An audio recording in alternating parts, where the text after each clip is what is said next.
ya Rasulullah, di depan ada malaikat Israel mau masuk. Kata Rasulullah, boleh masuk, silakan. Kemudian malaikat Israel mengucapkan salam, dan setelah mengucapkan salam, malaikat Israel menawarkan, ya Rasulullah, aku disuruh oleh Allah untuk mencabut nyawamu atau membiarkan engkau. Dalam riwayat, aku disuruh oleh Allah untuk memberikan pilihan kepadamu, al-baqa' fid dunya, tetap di dunia, atau ar-rafiqal a'la, atau dengan Allah. Nabi Muhammad menjawab, ar-rafiqal a'la, dengan Allah. Kemudian setelah itu Nabi Muhammad mendoa tadi, berdoa agar umatnya selamat. Setelah ada jaminan umatnya selamat, malaikat Israel, sudahlah, cabut nyawaku kalau memang sudah waktuku. Mulailah Nabi Muhammad dicabut nyawa beliau oleh malaikat Israel. Dan di saat Nabi Muhammad mulai dicabut nyawa beliau oleh malaikat Israel, Nabi Muhammad mengatakan, mahadha, apa ini wahai Israel? Malaikat Israel kemudian menjawab, ya Rasulullah, itu adalah sakaratul maut, itu adalah sakitnya di dalam kematian. Kemudian Nabi Muhammad mengangkat tangannya sambil berucap, la ilaha illallah, inna lil mauti la sakarat, tidak ada Tuhan selain Allah, sungguh di dalam kematian ada sakitnya, sakit kematian, yaitu sakaratul maut. Kemudian Nabi Muhammad memohon, ya Allah, Allahumma khafif alayya sakaratul maut, ya Allah, ringankan sakaratul mautku ini, ya Allah. Dijawab oleh malaikat Israel, ya Rasulullah, itu sudah aku ringankan 70 kali. Nabi Muhammad menoleh, apa malaikat Israel? Sudah kau ringankan 70 kali keringanan? Iya ya Rasulullah, sungguh aku tidak pernah mencabut seorang hamba lebih lembut dari cara mencabut nyawamu. Ini sudah aku ringankan 70 kali. Setelah itu justru Nabi Muhammad menangis, Israel, 70 kali rasanya masih sakit. Iya ya Rasulullah, memang itu sakaratul maut. Lalu bagaimana engkau mencabut umatku, wahai Israel? Allah, yang diingat siapa? Umat. Kalau engkau mencabutku dengan ringan seperti ini masih sakit, bagaimana engkau mencabut umatku, ya Israel? Dijawab oleh malaikat Israel, umatmu manusia biasa, ya aku cabut, ya Rasulullah, begitu saja. Ya sudah, begitu habis. Nabi Muhammad menangis. Tiba-tiba Nabi Muhammad mengangkat tangan dan memohon kepada Allah, Allah, Allah, inna lil mauti la sakarat, la ilaha illallah, inna lil mauti la sakarat, sungguh di dalam kematian ada sakaratul maut. Allahumma khaffif ala ummati sakarat maut, ya Allah, ringankan dari umatku sakaratul maut, wa thaqqil alayya, dan bebankan kepadaku. Sampai tidak sadar doanya Nabi Muhammad seperti itu, thaqqil alayya, itu doa cinta. Seorang ibu yang pernah punya anak, tuh lihat kalau doa Rasulullah ini masih dilakukan. Bagaimana Rasulullah bisa doa begitu? Itu bahasa cinta yang tidak bisa diterjemahkan dengan oleh akal. Seorang ibu kadang-kadang, ibu yang di belakang nih, ibu mau dikasih sakit oleh Allah? Mau, Bu? Ibu jauh sekali. Ibu mau dikasih sakit? Jawabnya tidak mau. Tapi suatu ketika seorang ibu melihat anaknya sakit, ngomong, sudahlah nak, jangan kamu yang sakit, biar ibu yang sakit. Ada atau tidak? Kenapa ngomong begitu?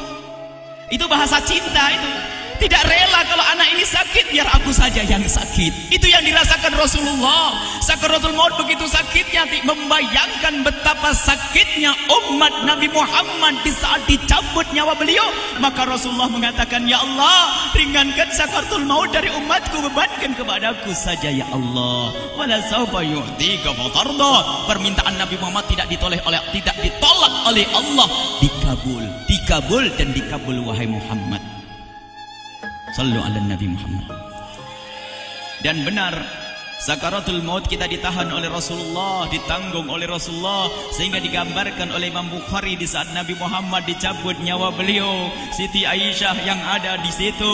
Rasulullah berada di pangkuan Siti Aisyah, yang saat itu Siti Aisyah melihat keringat dingin keluar dari kening Rasulullah. Siti Aisyah tidak pernah melihat keringat keluar seperti itu.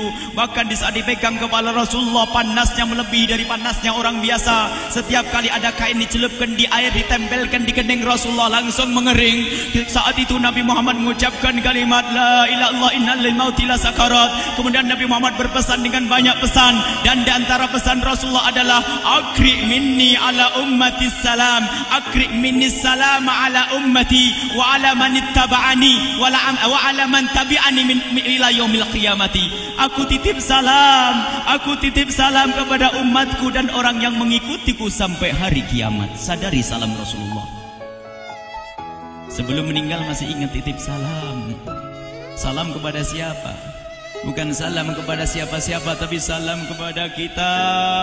Maka mari kita mengucapkan salam kepada Rasulullah, karena Rasulullah sudah salam duluan kepada kita. Mari kita sejenak bersalam kepada Rasulullah dan hadirkan Rasulullah ada di mata kita dan di hati kita. Mari kita bersama-sama mengucapkan salam. Assalamualaikum ya Rasulullah. Assalamualaikum ya Rasulullah. Assalamualaikum ya Habiballah. Assalamualaikum ya Nabi Allah. Rasulullah mengucapkan salam untuk kita.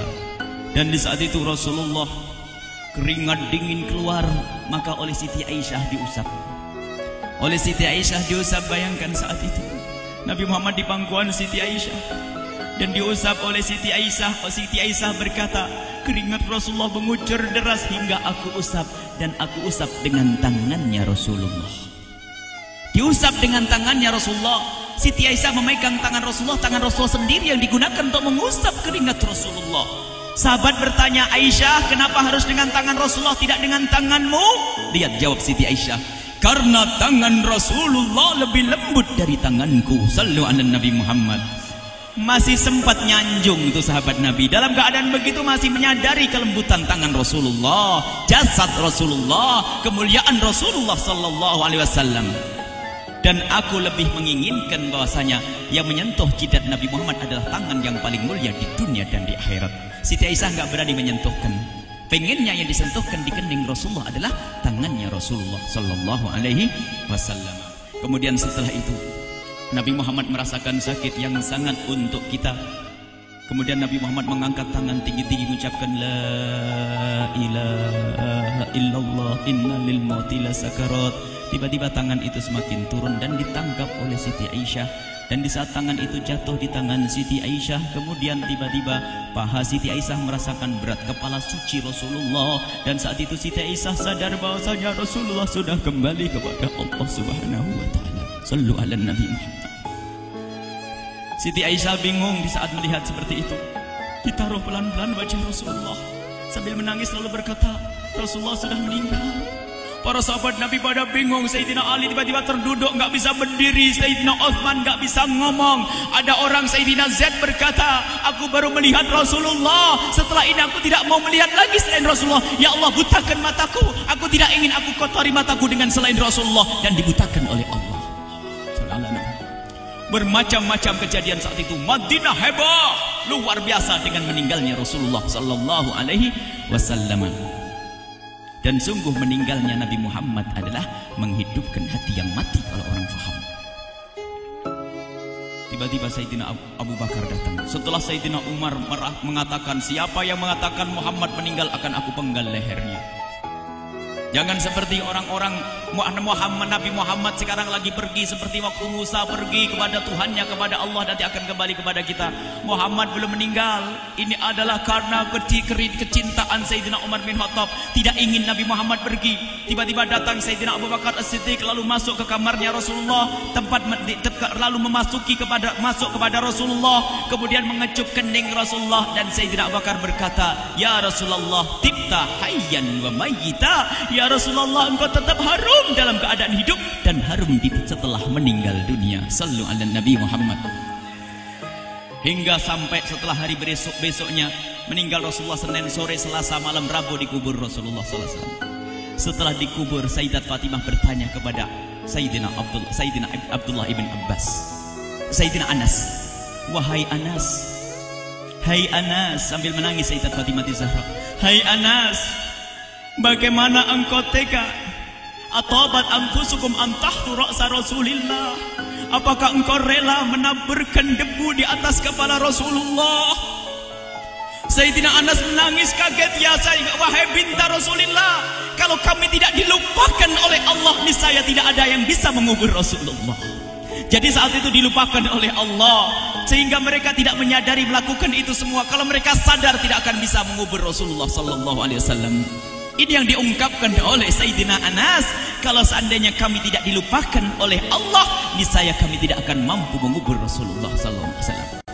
Kami yang hadir di sini, ya Allah, ingin senantiasa hadir di hati kami kekasih-Mu Nabi Muhammad. Maka kami mohon, ya Allah, jadikan kekasih-Mu Nabi Muhammad yang akan, ya Allah, yang akan mendampingi kami kelak saat Kau cabut nyawa kami, seperti yang Kau wahyukan kepada kekasih-Mu Nabi Muhammad.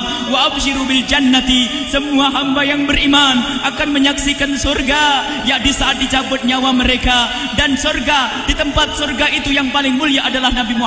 Maka kami mohon, ya Allah, saat Kau cabut nyawa kami, ya Allah, hadirkan Nabi Muhammad di hati kami, ya Allah. Dan kami mohon, ya Allah, saat di alam barzah nanti, ya Allah, saat yang sangat mengerikan itu, ya Allah, kami mohon hadirkan kekasih-Mu Nabi Muhammad, sehingga kami tidak takut dan gentar lagi dengan malaikat mungkar nakir.